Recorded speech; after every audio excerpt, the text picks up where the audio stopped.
বছিলার মাটি, বছিলার মানুষ আমাদের দীর্ঘ একটা প্রায় অর্ধ শতাব্দীকালের আমাদের জার্নিতে সুখে দুঃখে হাসি কান্নায় আমরা সহযোদ্ধা। জীবনের অনেকগুলো গুরুত্বপূর্ণ অধ্যায় আমরা একসাথে পার করে এসেছি।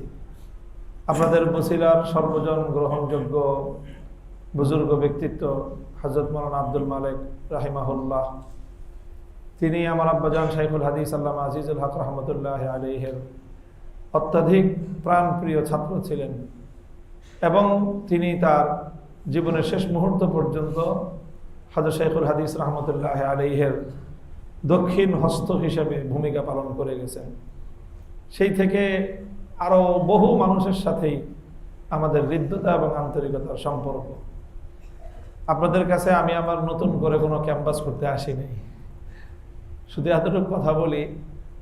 আমাদের আবু তাহের ভাই যে কথাগুলি বলতেছিলেন, শেষে আমি সে যতটুকু কথা শুনলাম যে আমাদের, আপনারা দেখতেছেন যে আল্লাহ পাক রব্বুল ইজ্জত শাইখুল হাদিস রহমতুল্লাহ আলাইহির সন্তান হওয়ার সুবাদে আর এরপরে বিগত সময়গুলোর আমাদের উপর দিয়ে যে ধকল, যেই সকল নির্যাতন, জুলুম ইত্যাদির স্টিম রোলার পরিচালিত হয়েছে, এই সব কিছুর সুবাদে এই মুহূর্তে, এই সময়টায় দেশ, জাতি, প্রশাসন সর্বত্র আলহামদুলিল্লাহ আল্লাহ একটা সম্মান, মর্যাদা সবই দিয়েছেন।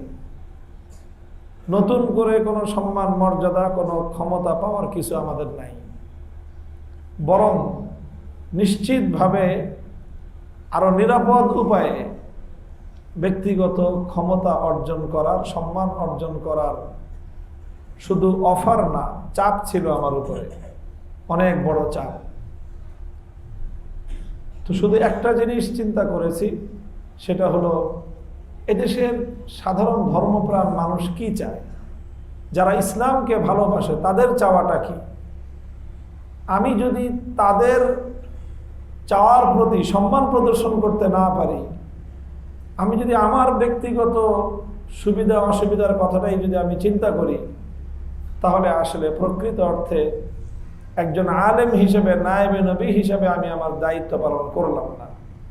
আর আমি যদি আমার দায়িত্ব পালন না করি, তাহলে আল্লাহ আমাকে সাহায্য করবেন না, আমার পক্ষে জীবনে সফলতা অর্জন করা সম্ভব না। তো এই জন্য সহজ পথ পরিহার করে একটু কঠিন পথটাই বেছে নিয়েছি।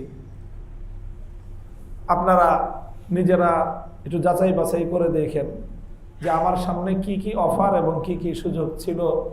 নির্ভরযোগ্য সূত্র আছে আপনাদের কাছে, সেই পথগুলোকে পরিহার করে আমাদের একটা চাওয়া হলো যে আমরা চাই যে আলেম ওলামাদের একটা রাজনৈতিক নেতৃত্ব যেন জাতির উপর প্রতিষ্ঠিত হয়, আর কিছু না। আলহামদুলিল্লাহ আলেম ওলামাদের ধর্মীয় নেতৃত্ব এই সমাজে আছে। এই সমাজে মসজিদের মিম্বারে, মেহরাবে আলেম ছাড়া অন্য কাউকে, সমাজের নিকৃষ্ট লোকটাও মসজিদ এবং মেহরাবের নেতৃত্বে, মিম্বারের নেতৃত্বে আলেম ছাড়া অন্য কাউকে বরদাস্ত করবে না। যে বেনামাজি, আমি নামাজ পড়তে না পারি, বেটা নামাজ আর মিম্বার আর মেহরাব তো হুজুররা চালাবে। সম্মান, ভালোবাসা, শ্রদ্ধা, ভক্তি হুজুরদের অভাব নাই, কিন্তু একটা জিনিসের অভাব আছে, সেটা হলো এই জাতি এখনো এই কথা মনে করে না যে দেশ পরিচালনার ক্ষেত্রে আলেম ওলামারা যোগ্য। এটা এই জাতি এখনো মনে করে না। অথচ এখন 2025 সাল চলতেছে রে ভাই। 2025 সালে যারা এই কথাটা মনে করেন না যে আলেম ওলামারা দেশ চালাইতে পারে, আমি তো বলবো যে আপনারা দুনিয়ার তথ্য সম্পর্কে, 2025 সালে দুনিয়ায় কি কি হইতেছে সেই সম্পর্কে আপনারা অজ্ঞতার মধ্যে আছেন। আরে ভাই, 30 জন মন্ত্রী একটা দেশের, 28 জন মৌলানা, মোল্লা এবং সাধারণ মোল্লা না, দারুল উলুম দেওবন্দের সিলসিলায় আমাদের মতো কওমি মাদ্রাসার হুজুর আমিরুল মুমিনিন, তিনি সেই দেশের শাইখুল হাদিস মোল্লা হিবাদুল্লাহ আখুনজাদা হাফিজাহুল্লাহ তাআলা, সেই দেশের সকল আলেমদের মতামত হলো আমাদের এই জমিনে ওনার চেয়ে বড় বুজুর্গ কেউ নাই, ওনার চেয়ে বড় আমলদার কেউ নাই, ওনার চেয়ে বড় আলেমও কেউ নাই। তিনি হলেন সেই দেশের আমিরুল মুমিনিন। 28 জন মন্ত্রী আমাদের মতো কওমি মাদ্রাসা থেকে ফারেক হওয়া মাওলানা মৌলভী 5 বছরে সারা দুনিয়াকে টক্কর দিয়ে দেখা দিয়েছে দেশ কিভাবে চালাইতে হয়, দেশের উন্নতি কিভাবে করতে হয় দেখা দিয়েছে তারা। এই সব দেখার পরেও যদি আমরা চোখ বন্ধ করে রাখি তাহলে ভাই আর কেমনে দেখাবো আপনাদেরকে? বলেন, কেমনে দেখাবে দুনিয়ার মানুষ আপনাদেরকে? দেশবাসীকে কেমনে দেখাইতে হবে? আর 5 বছরে একটা দেশের মুদ্রা, এক দেশের মুদ্রা 2021 সালের 15ই আগস্ট সেই দেশের মুদ্রা ছিল $1 130, আর তখন আমাদের বাংলাদেশে $1 ছিল 100 টাকার মতো। আর এখন 5 বছর পরে যে দেখেন মোল্লাদের দেশে $1 পাওয়া যায় সেই দেশের 65 মুদ্রায় $1 পাওয়া যায়। তো বলেন, ছিল 130, এখন 130-এর জিনিস পাওয়া যায় কত টাকায়? 65। কত গুণ বাড়লো? 100%। 65-র দ্বিগুণ হলো 130। আমি দেখে আসছি সেপ্টেম্বরে। আর আমাদের দেশের মুদ্রা ছিল 2021 সালে $1 100 টাকা, আর এখন কত কিনতে যান বাজারে? 120 টাকার কমে কেউ আইন না ডলার দিয়ে না। তাহলে যখন আমাদের উন্নয়নের রোল মডেলের এই দেশ, আমরা যখন আমাদের দেশের মুদ্রা 5 বছরে 25% দাম বাড়লো, ওই সময়ে 5 বছরে তাদের মুদ্রা 100% দাম বাড়লো। আমাদের মুদ্রার দরপতন হয়েছে, আমাদের টাকার দাম কমছে, তাদের দেশের টাকার দাম বাড়ছে। বাস এটাই শুধু বললাম। আপনারা দেশের মানুষ নিজেদের একটা ধারণা পরিবর্তন করি আমরা, যে না, যাদের কাছে কোরআনের এলেম আছে, যাদের কাছে ইসলামের এলেম আছে, আরে ভাই সেই দেশের প্রধান বিচারপতি মোল্লা আব্দুল হাকিম হাক্কানি সবচেয়ে বড় আলেম একজন, বড় বড় কিতাব আছে তার, আমাদের মাদ্রাসাগুলিতে আমরা পড়ি সেই কিতাব। এত বড় একজন আলেম হলেন প্রধান বিচারপতি। জিজ্ঞাসা করলাম যে ভাই, আপনাদের দেশে এই যে এরকম মানুষের হাতে হাতে অস্ত্র, সেখানে মানুষের হাতে হাতে আপনাদের মতো এই কাটা রাইফেল আর ভাঙ্গা বন্দুক না, প্রত্যেকের হাতে হাতে AK-40 আর কি কি কয় আমি তো নামও জানি না, অত্যাধুনিক অস্ত্র, লক্ষ লক্ষ মানুষের হাতে অস্ত্র। বলেন তো আমাদের দেশে যদি এরকম অস্ত্র থাকতো, খুনাখুনির কি অবস্থা হইতো বলেন? সেই দেশে 5 বছরে একটা বিচার বহির্ভূত হত্যাকাণ্ডের ঘটনা নাই। 500 মাইল রাস্তা আমি নিজে পাহাড়ের উপর দিয়ে, সাধারণ রাস্তা না, আমাদের খাগড়াছড়ি যেরকম, এই খাগড়াছড়ির চেয়ে ভয়াবহ, উঠতে উঠতে আধা মাইল, 1 মাইল, 2 মাইল পাহাড়ের উপর উঠে আবার নামে চক্কর খেতে খেতে জিলাপির প্যাচের মতো পাহাড়ি রাস্তা। ওখানে কেউ কাউরে মেরে ফেলাইলেও দুনিয়ার কারো খবর হবে না।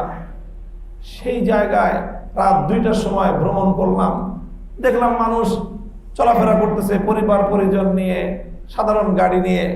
লা ইয়াখাফু আহাদান ইল্লাল্লাহ। সেই জমিনে আল্লাহ ছাড়া কাউকে ভয় পাইতে হয় না। কারণ ডাকাত জানে, ছিনতাইকারী জানে, খুনি জানে যে আজকে যদি আমি অ্যাটাক করি, উইদিন 2 ইয়ার্স, উইদিন আপনার 2 উইকস, 2 সপ্তাহের ব্যবধানে আদালতে বিচার হয়ে তার মামলা কার্যকর হয়ে যাবে। কয় সপ্তাহ? মামলা দায়ের হওয়ার 2 সপ্তাহের মধ্যে রায় দিতে বাধ্য আদালত।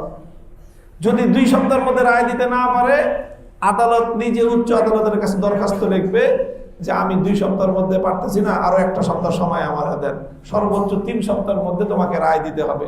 আপনি জানতো মামলা করেন, আপনার 3 পুরুষ পার হবে, মামলার রায় পাবেন না। আমাদের দেশে কথাই আছে, মামলা করে ভাবে, তারপরে মামলা চালায় পোলায়, রায় যদি নাতির কপাল ভালো থাকে তাহলে নাতির যুগে গিয়ে এই মামলার রায় হবে। এইটা হলো অবস্থা, যার কারণে মানুষের বিচার ব্যবস্থায় পাওয়ার কিছু নাই। পাবেন কেমনে?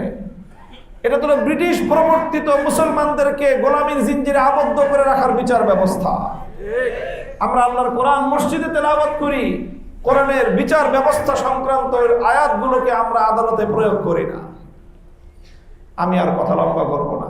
আমি আপনাদেরকে একটা পয়গাম দেওয়ার জন্যই আসছি, সেটা হলো আলেম ওলামাদের উপর আপনারা একটু আস্থা রাখতে শুরু করেন, ইনশাআল্লাহ দেখবেন আমাদের জাতির সম্মান মর্যাদা আল্লাহ পাক আকাশচুম্বী দান করবেন, আকাশচুম্বী দান করবেন ইনশাআল্লাহ।